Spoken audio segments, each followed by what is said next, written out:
지금 중공 바이러스 때문에 세계가 완전히 팬데믹에 빠져서 두려워하고 절망하고 앞이 보이질 않고 너무나 갑갑한 그런 시대를 맞았습니다. 그래서 이제 코비드-19 이거 이전 시대와 이후의 세상이 완전히 바뀌어질 것 같습니다. 심지어 세계 정부론이 나오기도 하고 또 이전에는 우리가 무슨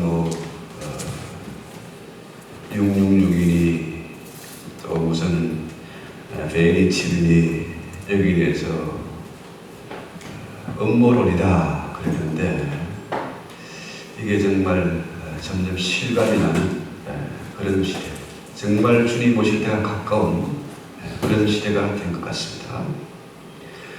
지금 미국 정부, 트럼프 정부에서 돈을 엄청나게 풀지만 이게 돈을 푼다고 해결될 문제가 아니에요.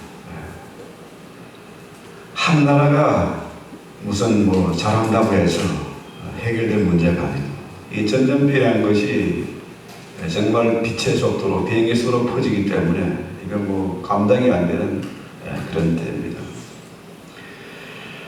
그저께는 이게 다운타운에 폭동이 일어나가지고 몰을 털어버리고 방송국을 때려부수고 불을 지르는 이런 엄청난 일이 일어났습니다. 또 이 시위대가 기내카운티까지 올라와가지고 통행 금지가 되고 이런 사태가 벌어졌어요. 얼마 전에 LA 폭동이 그 끔찍한 상황이 재현되는 것 같아서 참 우리가 기도해야 될 때인가 된 것 같습니다. 오늘 성령 강림주일입니다.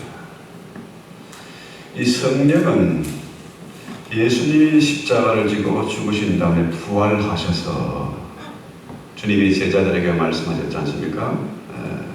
오늘 성경 말씀대로 너희가 성령이 임하기까지는 꼼짝 말고 기다리라 그렇게 말씀하셨어요. 예수님이 십자가를 지고 죽으셨기 때문에 하나님 우편에 앉으셨기 때문에 성령을 보냈습니다. 그래서 교회가 생겨났어요. 자, 예수님이 십자가를 지고 부활하지 않았으면 성령을 보낼 수가 없는데 그가 하나님의 보좌 우편에 앉으셨기 때문에 성령을 보내셨고 그래서 교회가 생겨난 거예요. 그래서 이 교회는 성령께서 세우시는 기관입니다. 교회는 세상 기관이 아니고 교회는 영적인 기관입니다. 교회는 세상 법이 지배하고 세상 이치가 통하는 것이 아니라 영적인 법이 운행하고 영적인 법이 통치하는 그런 기관이에요. 그래서 오늘 성령 강림주일을 맞아서 우리는 성령 오해사 도우시는 성령에 대해서 우리가 잠깐 말씀을 묵상하고자 합니다. 자, 7절에 보면 내가 떠나가는 것이 너에게 유익이라. 내가 떠나가지 않으면 보혜사가 너에게로 오지 아니할 것이요 가면 내가 그를 너에게로 보내리니 그랬어요. 이 보혜사는 뭡니까? 파라크레이토스, 옆에서 파라, 곁에서 크레이토스, 도우시는 선생이다. 성령이 우리의 최고의 선생이라. 멀리 떨어진 것이 아니라 바로 옆에서 나를 가르치고 인도하고 도와주는 그런 선생이다. 그런데 이 보혜사라는 말은 성령을 말하는데 성령의 역할이 바로 보혜사다. 이 보혜사라는 말은 예수님이 직접 지어주신 이름이라 장명하신 겁니다. 성령은 보혜사다. 파라크레이토스다. 그러니까 이 보혜사란 말은 아주 독특한 말, 예수님이 직접 지으신 아주 독특한 말인데요. 요한복음에만 나타나는 그런 말씀이에요. 자, 그래서 우리가 신앙생활이 참 만만치 않잖아요. 전 세계 수십억의 인구가 있지만 예수 믿는 사람이 별로 많지를 않습니다. 왜? 성령의 도와주시지 않으면, 보혜사가 돕지 않으면 우리가 신앙생활을 할 수가 없어요. 성령의 도움 없이는 누구도 신앙생활에 성공할 수가 없다. 예수님이 이 땅에 계실 때는 그가 보혜사였어요. 제자들을 가르치고 인도하고 위로하고 변호해주고 그랬었어요. 그런데 그가 떠나서 이제 이 땅에 교회가 생겼기 때문에 지금 뭡니까? 성령 시대라. 성령으로 우리가 성령의 도움을 받아서 우리가 이 세상을 살아갈 수가 있다는 거죠. 그래서 자, 우리 예수님이 말씀하신 게 뭡니까? 성령 없이면 너희가 아무것도 할 수가 없다. 그래서 오늘 이런 엄청난 재앙의 시대에 성령의 도움이 정말 절실하게 필요하다. 교회의 주인이 누굽니까? 예수님, 바로 성령이 교회의 주인이시다. 성령이 주인이다. 성령께서 운행하시는 기관이다. 그래서 이 성령의 하는 역할, 성령이 우리에게 무엇을 도와주는가, 이걸 한번 생각해 보는 거죠. 고린도전서 12장 3절에 보면은 성령으로 아니하고는 누구도 예수를 주라 할 수 없다. 그렇죠? 그러니까 성령은 우리의 믿음을 도와줍니다. 성령의 역사 없이는 우리가 믿음을 가질 수가 없어요. 오늘 우리가 이 교회에 와서 예배를 드리는 게 뭡니까? 성령의 도우심이 있었기 때문에 그런 거예요. 또 오늘 본문 8절 한번 볼까요? 자, 그가 와서 죄에 대하여, 의에 대하여, 심판에 대하여 세상을 책망하시리라. 죄에 대하여는 그들이 나를 믿지 아니합니다. 그죠? 사람들이 왜 예수를 믿지 않습니까? 죄가 많아서죠. 죄가 있기 때문에. 죄를 책망하기 때문에 그렇죠. 여러분, 그 남에게 충고를 받는 것도 기분 나쁜데 상대가 나를 막 책망해. 그러면 되게 기분 나쁘잖아요. 그렇죠? 마음이 상합니다. 그러나 성령의 책망은 기분 나쁜 게 아니에요. 우리를 잘되게 하고 유익을 주고자 하죠. 그래서 성령이 죄에 대해서, 심판에 대해서 날카로운 검사가 돼가지고 우리를 책망할 때에 우리가 회개하기만 하면, 그 책망을 받아들이기만 하면 성령은 보혜사가 돼서 우리를 위로하고 또 변호해 주신다. 그렇죠? 자, 11절 한번 볼까요? 자, 심판에 대하여 하면 이 세상 임금이 심판을 받았다는 거죠. 자, 그래서 이 세상은 이미 죄의 상태에 있기 때문에 심판을 받았습니다. 유죄 판결을 받았어요. 그러니까 감방을 가고 사형 선고를 받고 할까봐 두려운 거죠. 왜 사람들이 길을 쓰고 교회를 핍박하고 신자들을 조롱하고 합니까? 그들이 이미 유죄 선고를 받은 거라. 심판이 두려운, 이미 심판을 받았기 때문에 죽음이 두려운 거예요. 여러분, 뭐 3대의 거짓말 중에 하나가 뭡니까? 나이 드신 분들이 얼른 죽어야지. 얼른 죽어야지. 그런데 마음대로 죽지를 못해요. 왜? 죽음이 두렵거든요. 심판이 두렵거든요. 그렇죠? 가장 무서운 저주가 뭡니까? 지옥 불이나 떨어져라. 까떼. 사람들이 제일 싫어하는 말이 바로 그 말이에요. 왜? 지옥의 심판이 두렵거든요. 형벌이 두려워서 그런 거죠. 여러분, 요즘 한국에는 문재인 정부에서 한명숙이라는 그 전에 총리했던 여자 대부분 판결을 받았어요. 징역 살고 나왔습니다. 그런데 이걸 뒤집겠다는 거예요. 뒤집기다. 뇌물 9억 받고 심판을 받았잖아요. 징역 갔다 왔고 대부분 판결이 난 겁니다. 이거를 뒤집겠다. 이건 억지지요. 말이 안 되는 거 아닙니까? 자기들 편끼리 뭘 해보겠다. 이 얘기거든요.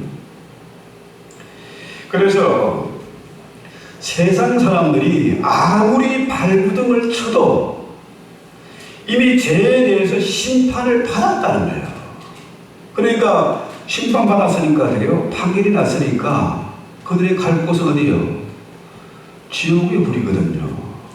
그러니까 그렇게 죽으니 두려운 거죠. 그러면 자살을 한 사람 뭡니까? 스스로 목숨을 끊는 사람들은 그거는 제정신이 아니거든요. 마귀에 이끌려서 그 짓을 하는 거죠.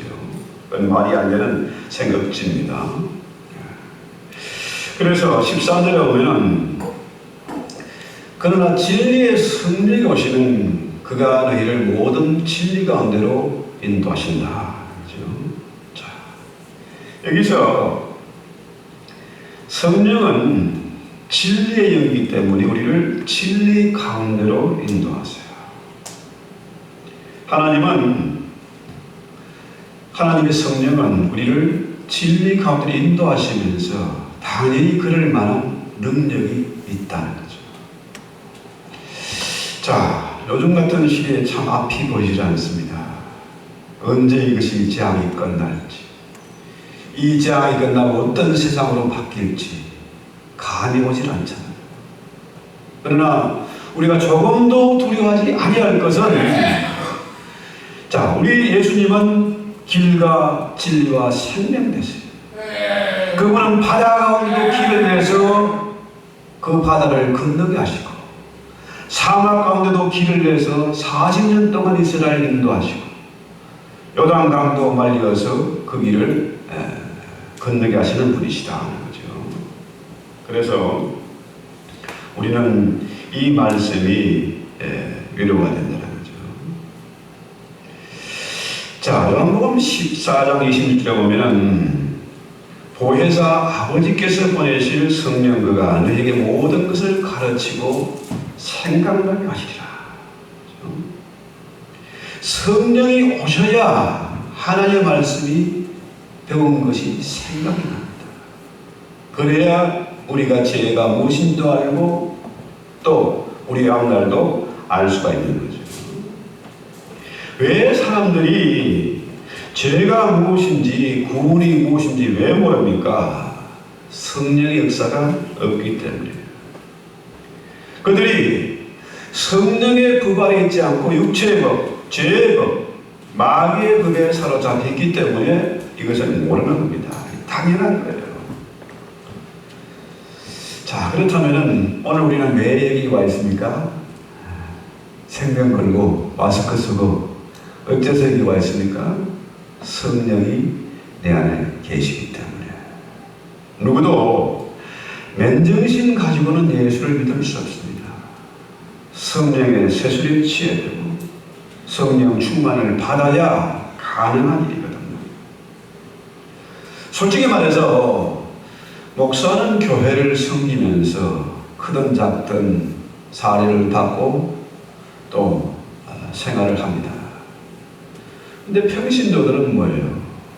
교회 와서 헌금도 하고 봉사도 하고 그러면서 생업을 팽개치고 그 좋은 놀러 가는 거, 골프장 가는 거 그만두고 교회로 오는 거예요. 왜 그렇습니까? 제정신이 아니거든요. 교회 와서 어떨 때는 상처를 받기도 하고 은혜가 안 돼서 분쟁이 일어나기도 하고 하는데 그러면서도 교회를 와요. 왜? 내 안에 성령이 계시기 때문이거든요. 그렇죠? 예수 믿는다고 떡을 줍니까? 돈을 줍니까? 그런데도 우리가 주님을 예배하는 것은 성령이 내 안에 계시기 때문이다. 그래서 성령은 우리의 믿음을 도와주는 영이다. 그렇죠? 두 번째로 중요한 것은 성령은 우리의 기도를 도와줘요. 로마서 8장 26절에는 성령도 우리의 연약함을 도우시나니 우리는 마땅히 빌 바를 알지 못하나 오직 성령 그가 내 안에 계셔서 말할 수 없는 탄식으로 나를 위하여 대신 간구하신다. 성령이 우리의 기도를 도와준다는 겁니다. 나는 무슨 기도를 할지 몰라. 왜? 내일 일을 모르니까. 그래서 어떻게 대비하고 준비해야 될지 모르는 겁니다. 지금 엄청난 이 재앙을 만나서 우리가 어디로 가야 할지, 뭘 해야 될지, 어떻게 해결할지를 몰라요.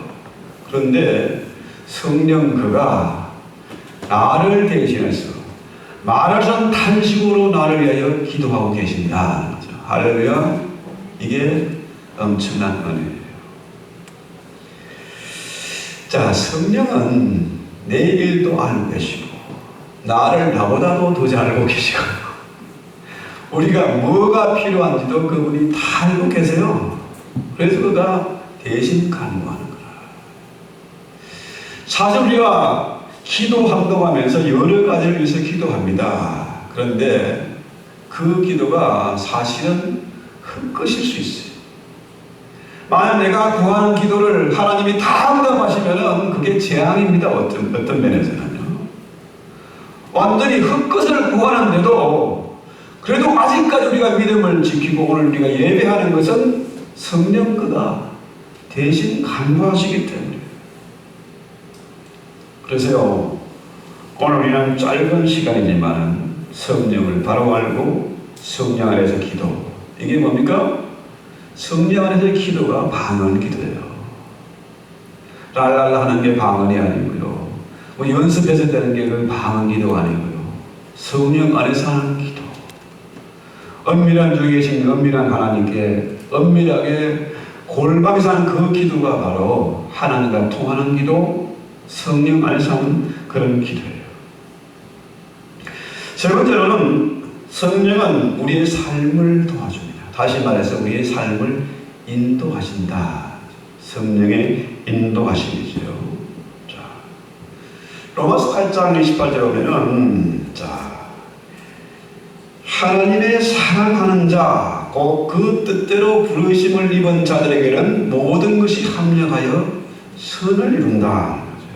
참 귀한 말씀이고 제가 제일 좋아하는 말씀인데 이 말씀이 맞나 안 맞나를 제 삶을 돌아보니까 그게 진짜 맞는 말이라 엄청 손해보는 것 같고 망하는 것 같고 끝장나는 것 같은데 그 순간에는 숨이 막히고 잠도 못 자고 가슴이 콩당콩당 하는데 지나고 놓고 보니까 뭡니까? 그때의 그 어려움이 그걸로 끝장이 아니라 오히려 뭡니까?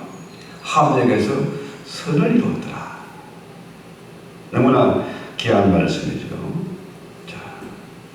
그래서 우리는 성령의 그 대신 간구하심으로 화가 변하여 재앙이 변하여 선을 이루게 된다. 그렇죠? 사람들이 인생을 살면서 정말 훌륭한 선생, 언제나 상담을 하고 가르침을 받고 위로를 받고 할 수 있는 그런 멘토, 위대한 멘토가 있다는 것은 얼마나 귀한 일인지 몰라요. 그래서 역사상 위대한 인물, 성경 인물을 포함해서 많은 사람들이 뭡니까? 위대한 멘토가 있었어요. 이런 사람이 있다는 것은 얼마나 든든한 것입니까? 그렇죠? 세상에서 크고 작은 업적을 남긴 많은 사람들, 훌륭한 멘토를 두었습니다. 그런 면에서 보면요, 파라크레이토스, 보혜사 성령, 내 곁에서 항상 나를 위로하고 변호해주고 상담해주고 나의 가이드가 되는 그 성령이 가장 위대한 멘토다. 그래서 성령이 우리에게 주어지는 목적은 뭐냐? 세상이 감당할 수 없는 일을 감당하라고 성령의 능력을 부어주시는 겁니다. 그래서 그가 성령 그가 파라크리토스 보혜사가 된다는 거예요. 자, 지금 되어지는 모든 일들이 참 우리 힘으로 감당이 안 됩니다. 앞날이 예측할 수가 없습니다. 어디에 하소연할 때도 없고 도움을 청할 때도 없습니다. 그런데 성령 그가 우리의 보혜사가 된다. 그래서 고린도후서 4장 7절에는 뭐라 그래요? 우리가 이 보배를 질그릇에 가졌으니 이는 힘이 큰 능력은 하나님께로 있고 우리에게 있지 아니함을 알게 합니다. 우리가 사방으로 우겨싸움을 당해도 쌓이지 아니하고 답답한 일을 만나도 낙심하지 않고 또 박해를 받아도 버림받지 아니하여 그 꾸림을 당해도 망하지 아니한다. 이게 엄청난 은혜가 아닐 수 없습니다. 자, 이것은 이 고린도후서 4장 7절의 말씀은 바울의 간증입니다. 신앙 고백이고 간증이에요. 바울이 얼마나 많은 박해를 받았고 우겨쌈을 당하고 얼마나 많은 어려움을 겪었습니까? 그럼에도 불구하고 성령 그가 친히 인도하시고 지켜주시고 함께 하셨기 때문에 그는 모든 일에 가한 자로 살 수 있습니다. 가진 것이 하나도 없었지만은 그가 모든 것을 가진 자로서 일체의 비결을 가지고 살 수 있었다. 바울의 신앙 고백이고 그의 감정입니다. 그렇다면 우리가 어떻게 될까요? 어떻게 될까요? 성령 충만을 받아야 됩니다. 사람의 위로를 받으려고 징징거리지 말고 사람 도움 받으려고 해서 비굴한 모습 보이지 말고 어떻게요? 성령의 위로와 성령의 도움을 받아야 된다는 거죠. 그래서 마침내 우리가 우리의 삶을 통해서 하나님의 영광이 드러나야 돼요. 하나님의 영광. 어느 경우에도 하나님의 영광이 드러나야 된다.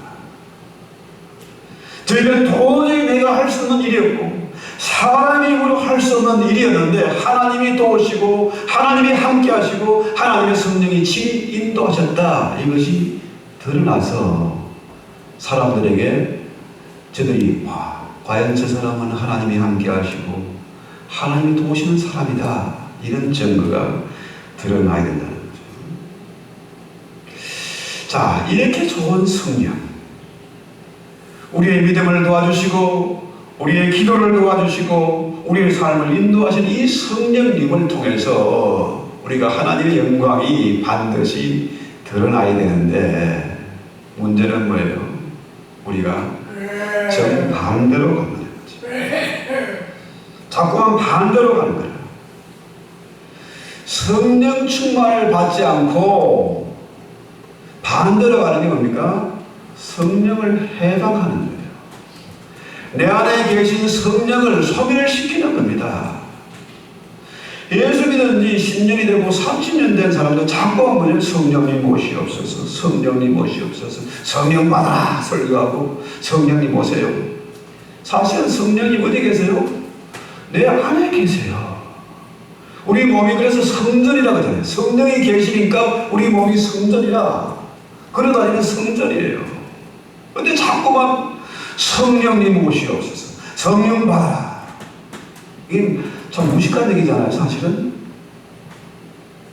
자, 성령 충만과 반대는 성령을 해방하고 내 안에 계신 성령을 소멸시키는 거라.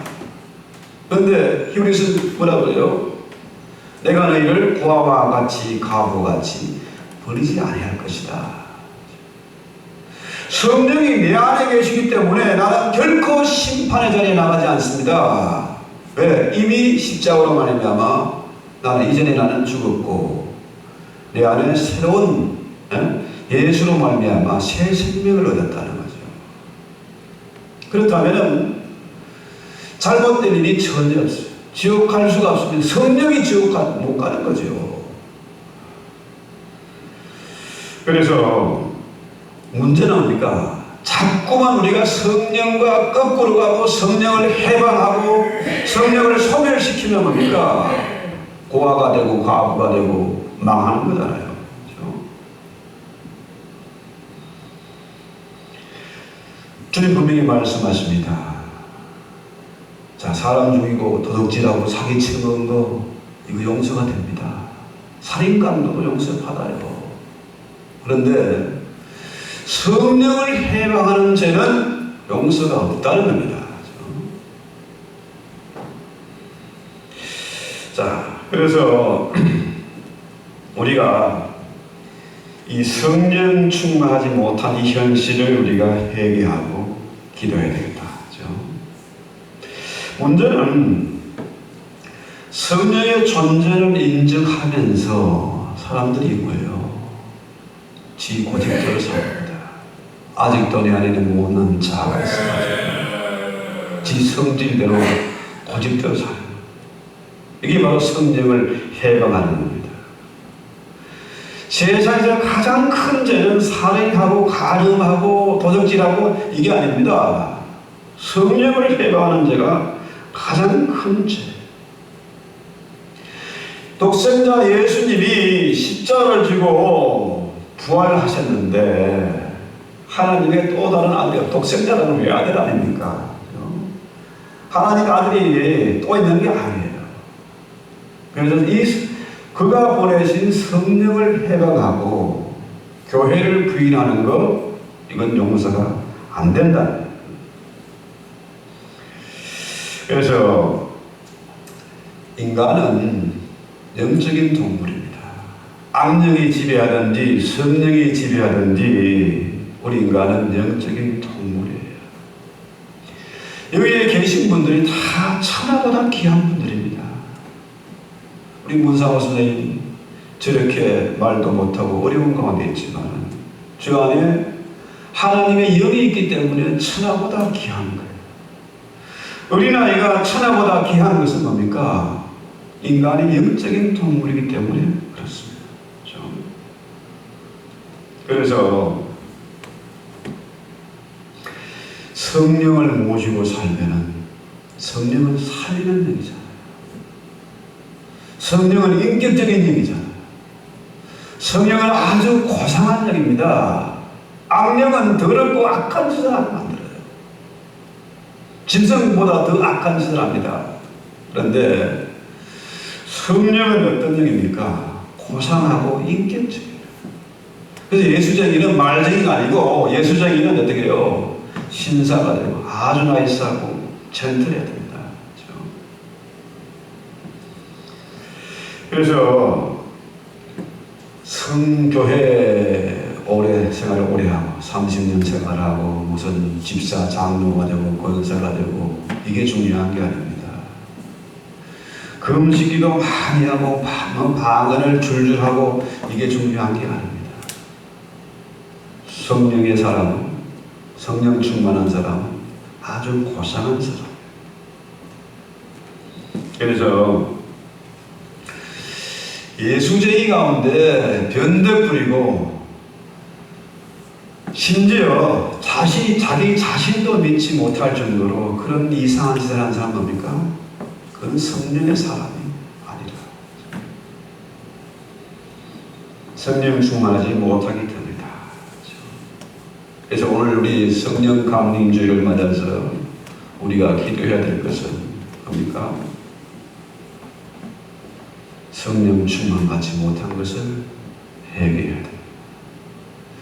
이 시간도 성령께서 내 안에 계셔서 말할 수 없는 탄식으로 나를 대신해서 간구하고 있습니다. 성령님이 이 고약하고 더럽고 추하고 악한 이 마음을 다스려달라고 기도해야 됩니다. 의심 많고 변덕 부리는 이 마음을 고쳐달라고 기도해요. 그래서 누가복음 9장 23절에는 주님이 분명히 말씀하세요. 누구든지 나를 따라오려면 내 몫에 진 십자가를 지고 나를 따라오라. 지 성질대로 살면은 뭡니까? 그건 절망입니다. 망하는 길입니다. 성령 충만 받는 비결이 뭡니까? 자기 십자가를 지는 겁니다. 자기를 부인하는 겁니다. 그래서 오스왈드 챔버스 목사님이 이런 말을 했어요. 자기를 부인하지 않고는 절대로 평안을 누릴 수 없다. 그렇죠? 이 말씀은 예수님을 위해서 한 말이 아니에요. 바로 우리를 위해서 하신 말씀이죠. 십자가를 지지 않고는 절대로 성령님의 인도하심을 받을 수 없고 절대로 평안을 누리지 못한다. 우리가 사도바울의 고백처럼 사방의 우겨싸임을 당하고 엄청난 박해를 받아도 앞이 보이지 않는 그런 엄청난 일을 만나도 우리가 평안을 누리기 위해서는 어떻게 해요? 성령의 인도함을 받아요. 철저히 자기를 부인하고 성령님의 지배를 받아야 평안을 누리고 그 성령의 우리를 가장 완전하게, 가장 안전하게 인도하신다는 거죠. 예. 그는 우리를 너무 완전하게 사랑하시는, 우리를 아끼시는 그런 분이죠. 그래서 오늘 우리가 기도해야 될 제목이 바로 그겁니다. 가장 큰 맨수는 누굽니까? 내 안에 있는 못난 자. 바울 고백처럼 우리가 수도 없이 갈등을 합니다. 어떨 때는 성령 충만의 한지, 어떨 때는 기도를 잃어버리고 변덕을 부리고, 그렇죠? 심지어 자기 자신도 믿지 못하는 그런 존재가 있어요. 그래서요, 이런 엄청난 재앙의 시대에, 절망의 시대는 뭡니까? 꼭 말씀 읽고 기도하는 겁니다. 우리 인간이 워낙에 변덕이 많고 건강증이 심해서요.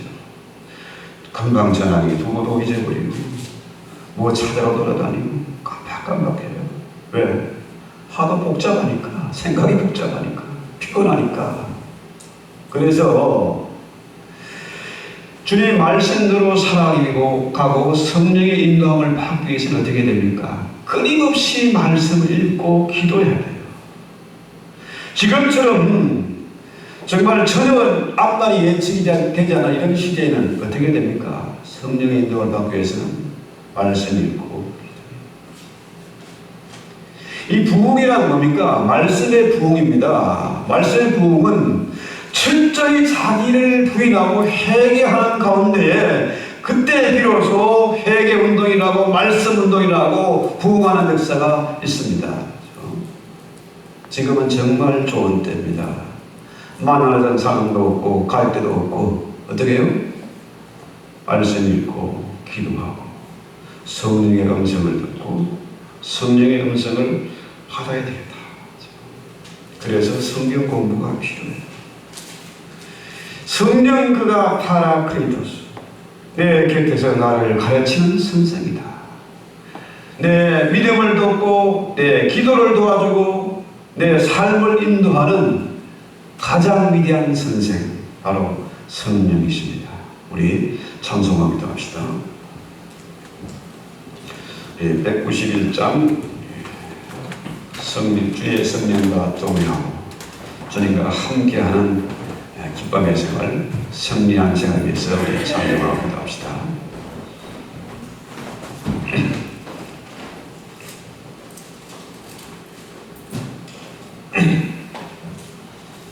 내가 매일 기쁘게 순례의 길 지나면 우리 힘차게 찬송합시다.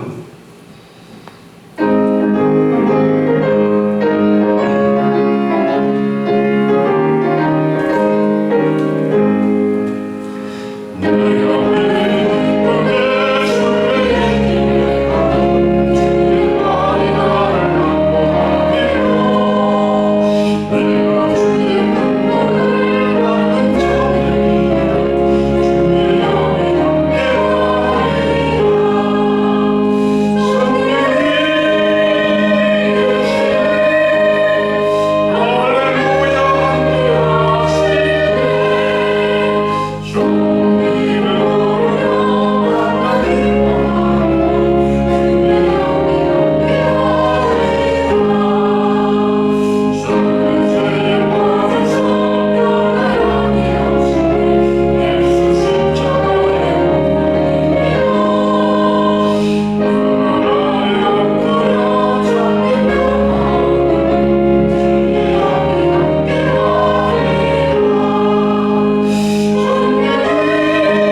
말미암아 죄와 죽음의 근세 지옥의 문을 부수고 부활하셔서 우리에게 성령 보내주신 것을 감사합니다. 이 땅에 교회를 세워주시는 것을 감사합니다. 성령께서 이 교회에 운행하시고 통치하시는 것을 감사합니다. 성령님 우리 마음 중심에 오셔서 우리를 주의 사랑으로 만들어 주시옵소서. 성령님 나의 왕 나의 하나님 되셔서 나를 다스려 주시옵소서. 주의 사랑으로 변화시켜 주시옵소서. 세상이 깜짝 놀랄 만한 일들을 그 성령의 능력으로 말미암아 행하게 하시고 담대하게 주의 복음 전가하게 하시고 주의 영광이 드러나게 하옵소서.